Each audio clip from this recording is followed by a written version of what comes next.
माननीय अध्यक्ष महोदय, मंचावर सर्व उपस्थित पाहुणे मंडळी, माझे गुरुजन वर्ग व विद्यार्थी मैत्रिणींनो, अस्सलामु अलैकुम वरहमतुल्लाहि वबरकातुहू।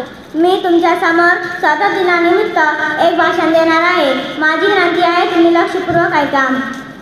ना पूछो ज़माने से क्या हमारी कहानी है, ना पूछो ज़माने से क्या हमारी कहानी है, हमारी पहचान तो यही है, हम हिंदुस्तानी हैं, हम हिंदुस्तानी हैं। आज 15 ऑगस्ट भारताचा स्वातंत्र्य दिवस आहे। आजचा हा स्वातंत्र्य दिवस साजरा करण्यासाठी आपण सर्वजण इथे एकत्रित जमलो आहोत। आजचा हा स्वातंत्र्य दिवस आपल्या भारतीयांसाठी अतिशय आनंदाचा दिवस आहे। भारताला 15 ऑगस्ट 1947 रोजी स्वातंत्र्यता मिळाली। त्यासाठी आपल्या देशातील महापुरुषांनी आणि क्रांतिकारकांनी आपल्या प्राणांची आहुती दिली, त्यांना स्मरण करण्याचा हा दिवस आहे। भारत देश हा इंग्रजांच्या गुलामगिरीत होता।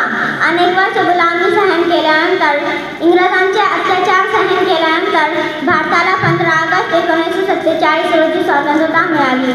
एवढं बोलून मी माझे भाषण संपवते।